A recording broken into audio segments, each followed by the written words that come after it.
There is no such thing as a perfect offer, perfect messaging, or perfect pricing. And as hard as it can feel, the way to figure out what is truly right for you is to allow yourself to show up, see how it goes, and tweak along the way, which is what today's episode is all about. Welcome to the Soulful Sales Show, where we talk about believing in the value of your offers, getting them in front of your right people, and selling more of what you do in your unique way. Hi, and welcome back to the Soulful Sales Show. Today I am chatting with Nimisha Kantharia about finding the courage to build momentum by selling before she has it all perfectly figured out. Something that is very close to my heart, plus the permission and reassurance that can come from seeing other people also show up and sell imperfectly their way. Nimisha is a mother, surgeon, writer, artist, and mindfulness teacher from Nagpur, India. Mindfulness saved her surgical career in 2016, but only changed her life after she became a mother in 2019. This is why she is passionate about making mindfulness accessible to everyone in ways that work for them and their life. She takes a trauma-sensitive approach to mindfulness, which means that she prioritizes bodily autonomy and a felt sense of safety in her work. Her values include integrity, curiosity, and joy. She runs a mindfulness membership called The Middle Path, Mindfulness Your Way. As you'll hear, Nimisha has gone from going back and forth about her business decisions and fear of judgment for her prices to compassion and momentum with the way she shows up, markets, and sells in her business. I would love to start by hearing a little bit more about your business and your journey. I'm a mindfulness teacher and I'm a certified coach as well. But the main part of my business right now is a mindfulness membership that I run, which is a low cost membership. It's $7 a month. And basically through the membership, I've kept it deliberately a low cost membership because I wanted it to be accessible to as many people as possible. Um, I've started it. It's only been 3 or 4 months in the membership, but I started my business about 9, 10 months ago. And I had started with this idea actually of marrying art with self-care topics like mindfulness. But then when I started talking on mindfulness, I found that I had so much to say because I've been actively learning and practicing mindfulness for almost a decade now, since 2016. And so it's quite a significant part of my daily life, and it's had a huge impact on my life. So it just kind of seemed natural to pivot and teach mindfulness. It seemed like the best way to get it to as many people as possible. So let's dive into your soulful selling story. And the topic that you suggested we talk about today, well, there was a couple of things, but I'm going to start with the first one, which was you really getting behind the value of your offer and that helping you to feel more comfortable to sell what you do. Can you tell us a little bit more about that? Maybe how it was feeling before, and how you actually get behind the value of your offer. What does that even mean? So here's how it happened for me is that I happened to do one of your challenges, the Sell Everyday challenges. I happened to attend it last May when I didn't even have anything to sell. Mm-hmm. So I was kind of doing it with an imaginary. I'm also an artist. I paint, and I know that your challenge is more for like digital products and online. But I was thinking of, selling a piece of art, like an actual piece of artwork. And so what was coming up for me was all the reasons why I'm not comfortable selling art. And kind of that when I translated it to creating mindfulness products, like I have the first thing that I ever created and sold was a set of 10 prompts of mindfulness for under like 5 minutes of mindfulness. And it's in a Notion deck. So you kind of can get a random prompt every day. So kind of bringing in that fun element, which is important to me. And what I learned in that challenge was that you have to really believe in what you are selling. Whatever price you put on it is the second part of it. But you have to be sure that you're okay with people paying for that, whatever may be your reasons. And sometimes they're limiting beliefs, sometimes it's mindset stuff.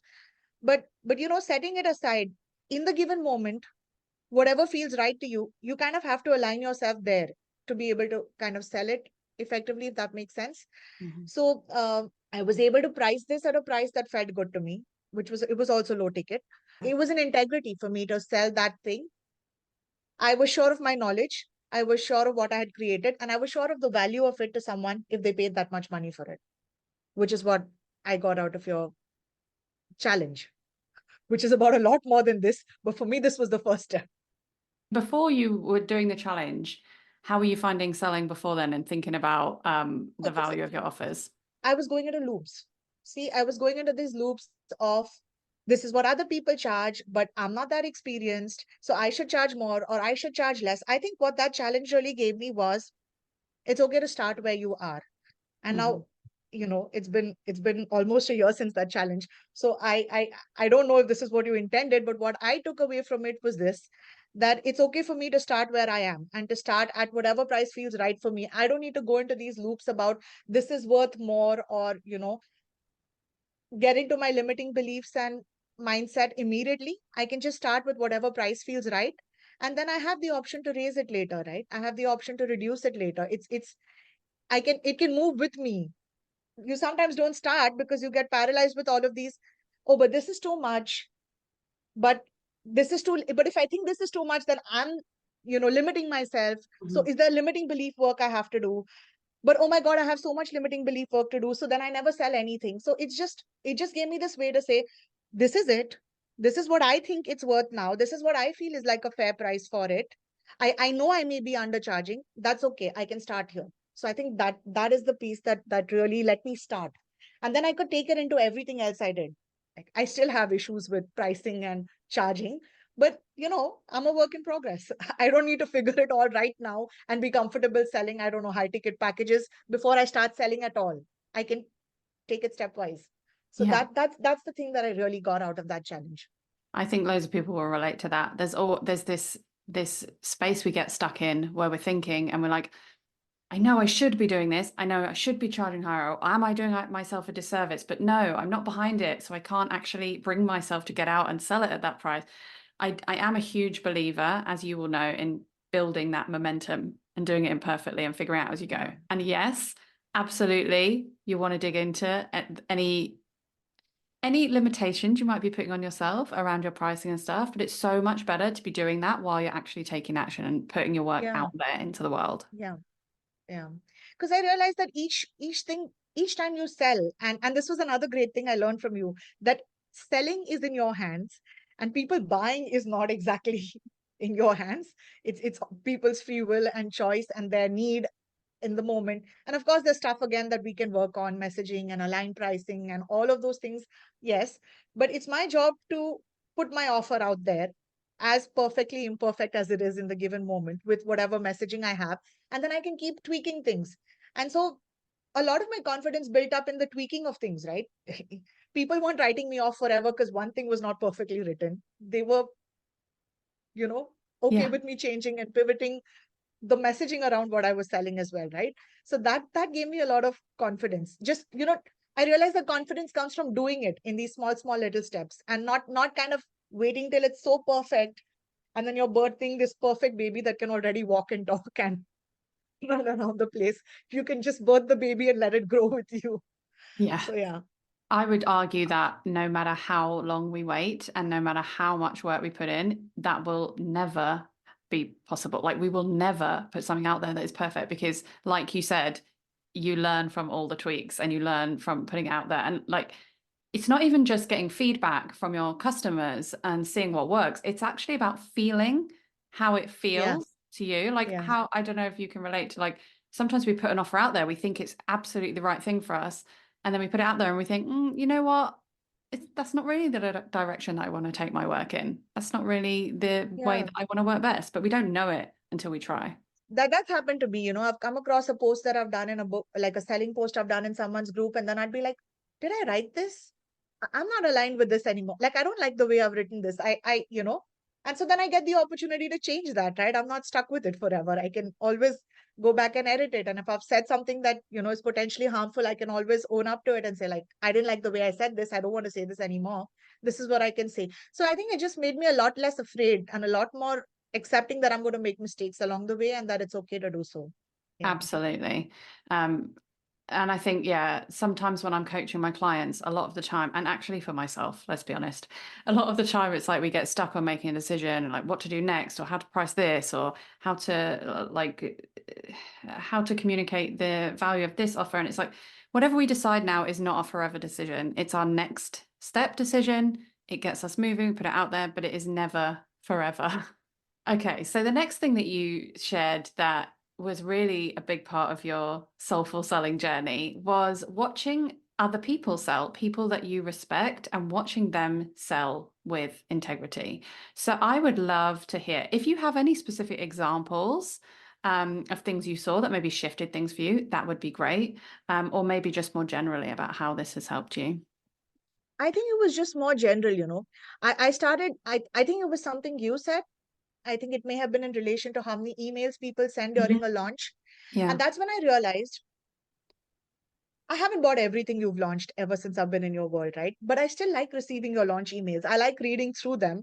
I like seeing what you have on offer. And I like seeing if I need it in my life or I don't need it. And sometimes when I don't need it, maybe I won't read all the emails, but it doesn't Mhm. annoy me. And that kind of thing, that kind of it shed a light on this thing that when people that you like and you admire, they are selling things that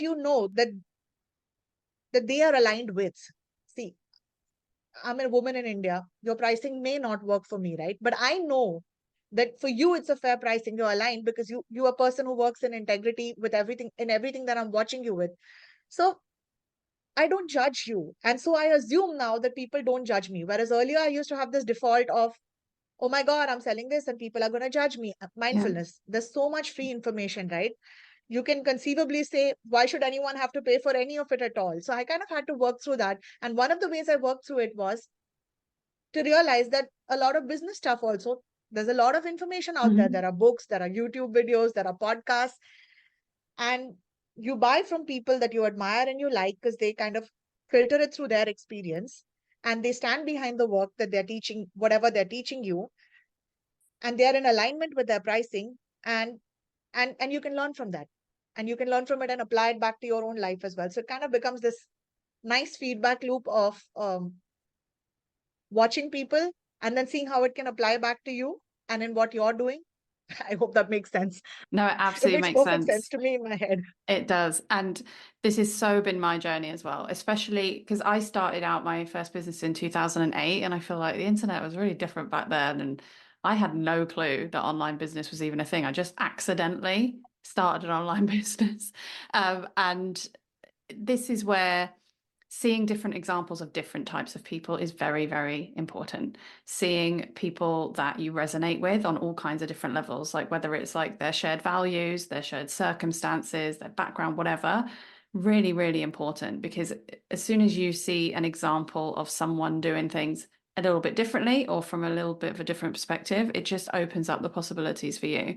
Also, what I noticed, because this was part of my journey to becoming more confident being visible, I started to pay more attention to where people were maybe messing up a little bit or, being a little bit disorganized or Yeah, being a little bit I that do that helped me too. so Yeah. much. Yeah. Looking for the human in the people that, because sometimes you can go into this admiration bubble and then you can think, oh my God, they're so perfect. They've got it all sorted. Their branding is so on point. Like their colors are perfect. Their fonts are perfect. Their emails are, so well written.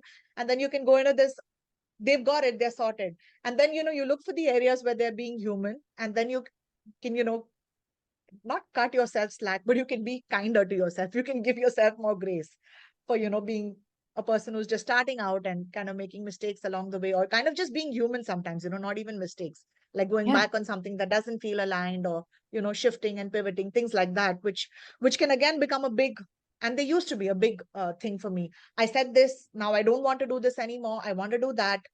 But I've seen people pivot. I've seen people not do things. I've seen them own up and apologize. I've seen them make up in different ways. And all of that helps to kind of humanize the online business because there's this really great coach that I follow who says all businesses are P2P.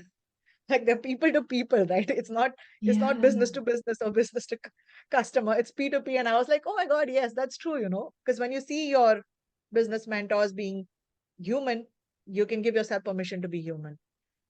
Yeah. So true. Really, really powerful.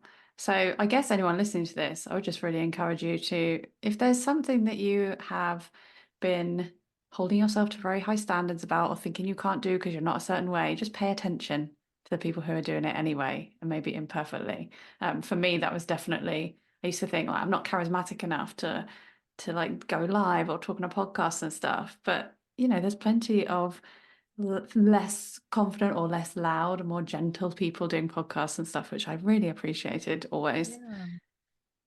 Okay, thank you for sharing that with us. So before we wrap up, I would love to know what is your biggest win, lesson, or mindset shift since being part of the Soulful Sales Society membership? Oh, that must be that has to be. There are so many. I wish I thought this out better, but the first thing that came to my mind is what I'm going to share, which is when you did the sell every day, and we did it for a whole month, Mhm. and coming up with inventive ways to sell, and a lot of them can be behind the scenes. And I think that's when that message really sunk into me that it's my job when I'm aligned, when I'm behind my offer, when the price feels right to me, when what the value of what I'm giving is right to me, it's my job to tell people about it. Whether people are going to buy from my talking about it or not is not exactly in my hands. And of course, if no one buys, then I might need to look at messaging or tweak stuff, and all of that is fine. But it's my job to let people know about it because how else are they going to know about it? So I think that was nice, and it was very playful and fun to kind of think of ways to just add a PS into your email, or to put it in your signature, or to do these little things where people know you have stuff, whether they're your free or paid offers, and then they have the choice, right, to engage with your offers or not, or to take you up on your offers or not. But yeah, I think that was nice to look at the fun in the whole process. Thank you for sharing that. And finally, where can people go to follow you and find out more about your work? So the best place probably is Instagram.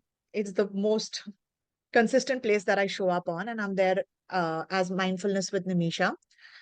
And I'll be doing my website soon, so hopefully that will happen sometime in the next couple of weeks. Great. Thank you. All those links will be in the show notes, including the link to the freebie. Thank you so much, Nimisha. I love this chat and just a really important reminder to show up imperfectly, allow yourself to put things out there even before you've figured it all out and figure it out as you go. Thank you so much for listening to another episode of Soulful Sales. If you have a moment to rate and review, know that it really does make a difference. And if you'd like to carry on the conversation, then you can connect with me on Instagram at Ruth Poundwhite, sign up to my newsletter at ruthpoundwhite.com/newsletter, or my personal favourite, join me inside the low ticket membership at ruthpoundwhite.com/membership. And keep doing what you're doing because your work really does matter.